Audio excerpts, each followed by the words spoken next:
social activist and known for his empowering, dynamic, and conscious message.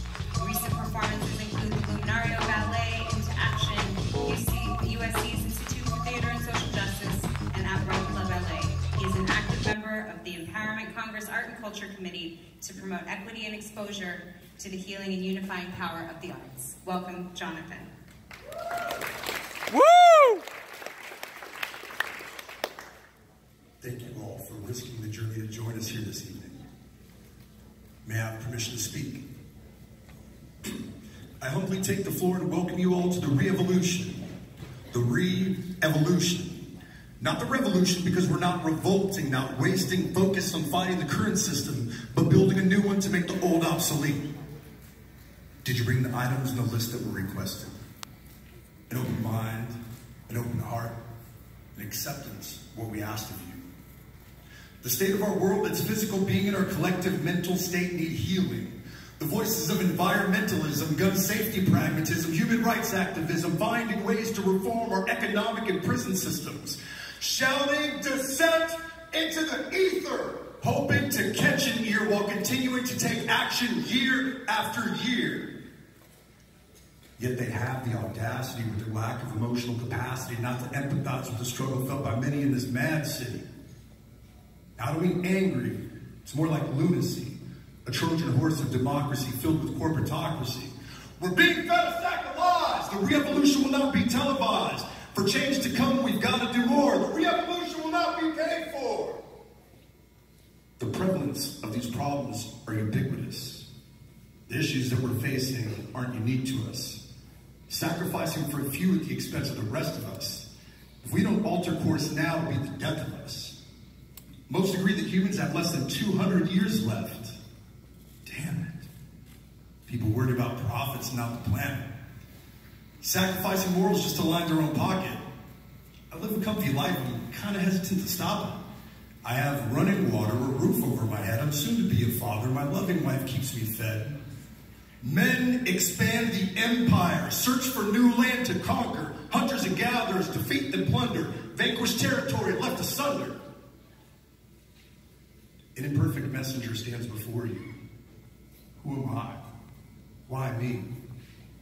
Because there's no time to waste. We must speak up when we see injustice and inequality within the human race. We're here because we want equity, the essence of being fair with impartiality. Not everything is as blatant as 3/5 of humanity. First divided by sex, stay in the kitchen. Then divided by race, public lynching. Then divided by faith, murder in the name of religion. Then divided by country, for the sake of the mission. All beliefs are true in the mind of the believer. What you're looking for, you will find. The mind of the seeker. But what are we seeking? We've got to sync up so the world can hear us. Orchestrate this movement. We sing in chorus. Do it for the future, for those that came before us. There's another way to view it. Here's a thesaurus. Our meeting here tonight is for new leadership. The earth yearns to be led by respectful, empathetic, loving humans instead. Patient, kind, supportive, humble yet authoritative.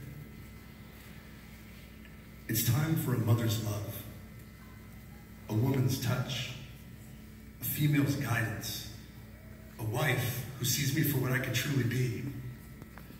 I've asked what a male ally needs to do or say in these reformative times. Can someone lead the way? It means don't look at their tits first or hips first. Your own thirst brings out the worst. Get used to speaking up and saying something first. But what are we seeking? Look into their eyes and treat them like the child, adult, and senior that they were, are, and will be, caring for their innocence, logic, and dignity. Give each other a little space, like this much. The difference between a human being with a sweet heart and sweetheart. A sweet-hearted person wants to take care of and nurture. A sweetheart is reinforcement of the cultural structure. We can only learn what we're exposed to. We can only evolve if we're allowed the freedom to let our perspectives grow.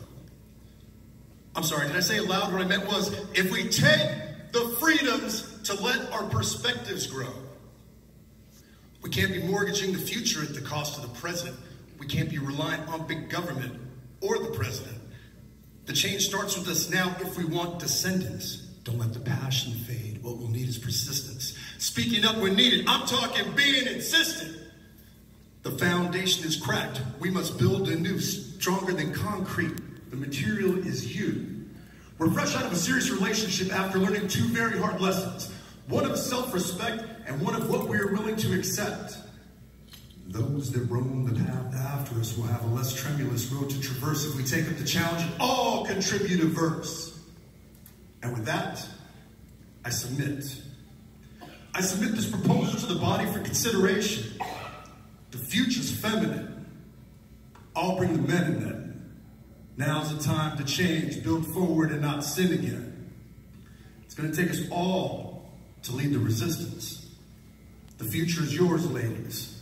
May we be of assistance.